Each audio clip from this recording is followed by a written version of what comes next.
बिस्मिल्लाहिर्रहमानिर्रहीम। अस्सलाम वालेकुम। किचन विद मेरू में हाजिर हूँ एक और नई मज़ेदार सी रेसिपी के साथ। आज मैं लाई हूँ बीफ निहारी की बहुत ही आसान रेसिपी।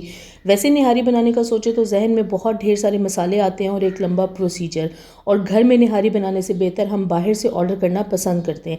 लेकिन आज की इस वीडियो को देखने के बाद आप बाहर से निहारी ऑर्डर करना छोड़ देंगे।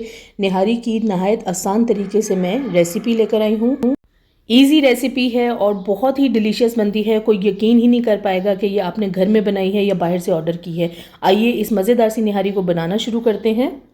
सबसे पहले हमें एक अदद पैन ले लेना है। उसके बीच में आप घी या ऑयल 1 कप ले लें। मैंने ऑयल लिया है, आप चाहें तो इसमें घी भी ऐड कर सकते हैं।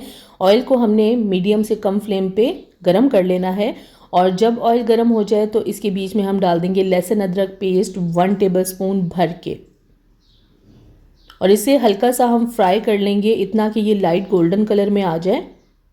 मीडियम से कम फ्लेम पे हमें इसे फ्राई करना है, और जब ये हल्का सा लाइट गोल्डन कलर में आ जाएगा तो हम इसमें गोश्त ऐड करेंगे।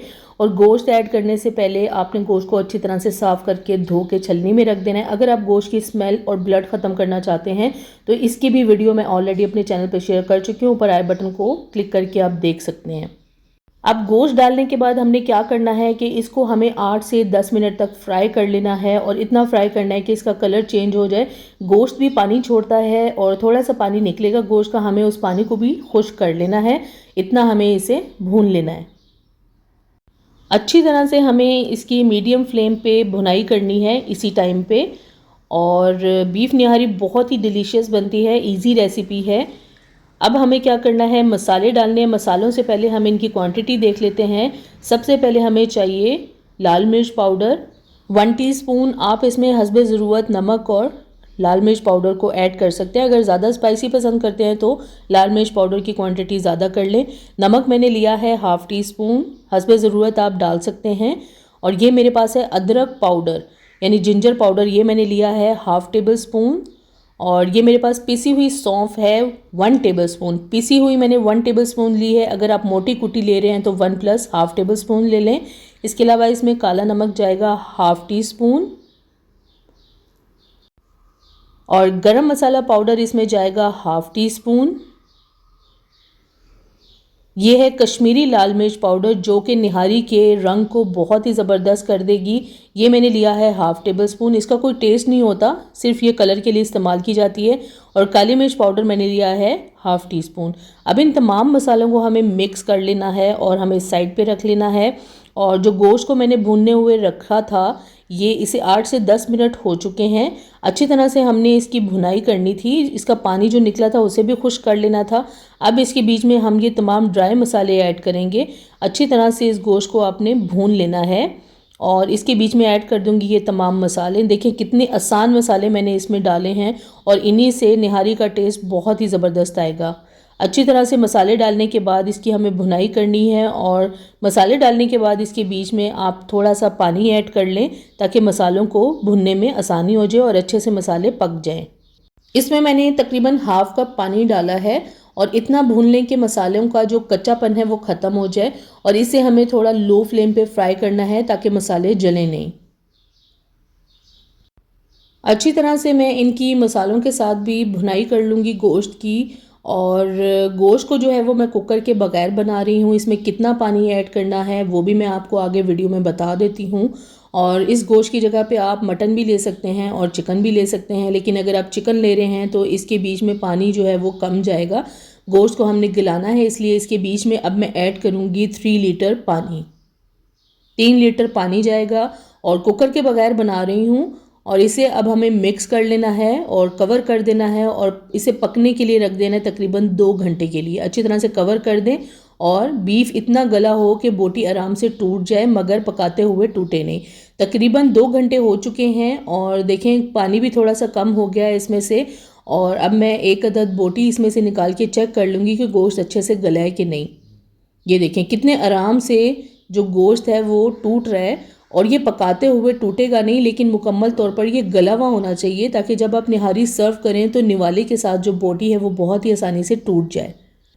इसे मैंने तकरीबन 2 घंटे पकाया है, और मीडियम से कम फ्लेम पे पकाया था। अब मैं इसके लिए एक मसाला अलग से, जो ग्रेवी को हमें थिक करना है वो तैयार कर लूँगी। मैंने पैन ले लिया है, इसके बीच में डाल दिया 1/2 कप ऑयल और साथ ही इसमें ऐड करूँगी आटा 2 टेबल स्पून और बेसन इसमें जाएगा 2 टेबल स्पून। आप ऑयल की जगह पे घी भी इस्तेमाल कर सकते हैं, मैंने ऑयल लिया है। अब इसे हमें बहुत अच्छी तरह से फ्राई कर लेना है ताकि इसमें से अच्छी सी खुशबू आने लगे और इसे हमें लो फ्लेम पे फ्राई करना है और बेसन और आटे का जो कलर है वो चेंज नहीं होना चाहिए और अच्छी तरह से इसको हमें भून लेना है ताकि इसके बीच में से बहुत ही अच्छी सी खुशबू आ जाए और इसका कच्चापन दूर हो जाए। बहुत ज़्यादा देर के लिए हमें फ्राई नहीं करना और फ्लेम को आपने मीडियम या हाई नहीं रखना है। इसे लो फ्लेम पे ही फ्राई करेंगे तो आटे और बेसन का जो कलर है वो चेंज नहीं होगा और अच्छे से ये पक भी जाएगा, इसमें से खुशबू भी आने लगेगी। अब ये अच्छी तरह से फ्राई हो गया है, इसको मैं ऐड कर दूंगी इस निहारी में। थोड़ा थोड़ा करके हमें ऐड करना है और साथ साथ चम्मच से मिक्स करते रहना है ताकि आपको अपनी परफेक्ट कंसिस्टेंसी निहारी की मिल जाए। ये देखिए मैंने थोड़ा थोड़ा डाला है और ये बिल्कुल परफेक्ट इसके बीच में गया है। इतना ही मैंने इसके बीच में थिकनेस रखनी है, बहुत ज़्यादा इसे गाढ़ा नहीं होना चाहिए ग्रेवी को। ये देखिए थोड़ा हमें पतला ही रखना है। आटा और बेसन का मिक्सचर डालने के बाद अब हमें क्या करना है, मिक्स करके इसे कवर कर देना है और 4 से 5 मिनट तक हमें इसे पका लेना है। क्योंकि आटा और बेसन अच्छी तरह से भुना हुआ है, बहुत ज़्यादा देर तक हम इसे पकाएंगे नहीं। और हमारी जो निहारी है वो बहुत ही ज़बरदस्त किस्म की तैयार हो गई है। अब आप सोच रहे होंगे कि इसके ऊपर तो तरी आई ही नहीं है। फ्लेम मैंने ऑफ़ कर दी है और इसके ऊपर अब हमें क्या करना है, पानी का छींटा लगा देना है। इस तरह से थोड़ा सा पानी हाथ में लेके छींटा लगा दें और कवर करके इसे 5 से 6 मिनट के लिए दम पर रख दें। फ्लेम मैंने ऑफ़ रखी हुई है, ऑन नहीं रखनी। 5 से 6 मिनट के बाद अब ये देखिए कितना ज़बरदस्त इसके ऊपर कलर आ गया है और ज़बरदस्त किस्म की तरी भी आ चुकी है और जो हमारा गोश्त है वो मुकम्मल तौर पर अपने मुकम्मल पीसीज में है, यानी बोटियां जो हैं वो घुली नहीं है। लेकिन आप जब इसे निवाले से या स्पून से तोड़ेंगे तो बहुत ही आसानी से टूट जाएगी। अब मैं इसे गरम गरम डिश आउट कर लूँगी। हमारी मज़ेदार बीफ निहारी बिल्कुल तैयार है और बहुत ही आसान तरीके से आज मैंने ये निहारी की रेसिपी शेयर की है। इंशाल्लाह इस वीडियो को देखने के बाद आप बाहर से निहारी ऑर्डर करना बंद कर देंगे और ख़ुद घर में बनाना पसंद करेंगे और कोई यकीन ही नहीं कर पाएगा कि ये आपने घर में बनाई है या बाहर से ऑर्डर की है। बहुत ही आसान से मसालों के साथ ये निहारी तैयार की है और अक्सर लोगों को निहारी बनाना इसलिए भी मुश्किल लगता है कि इसमें बहुत ढेर सारे मसाले जाते हैं और एक बहुत लंबा प्रोसीजर होता है जिसे सोचने के बाद बंदा निहारी बनाना ही छोड़ देता है और बाहर से ऑर्डर करना पसंद करता है। साथ इसके ऊपर मैंने छोटी सी बारीक कटी हुई हरी मिर्चें डाल दी हैं और लंबाई में कटा हुआ अदरक डाल दिया। थोड़ा सा लेमन निचोड़ लें और अब ये देखिए मैं आपको तोड़ के दिखाती हूँ निवाले से कितनी आसानी से ये बीफ टूट रहा है।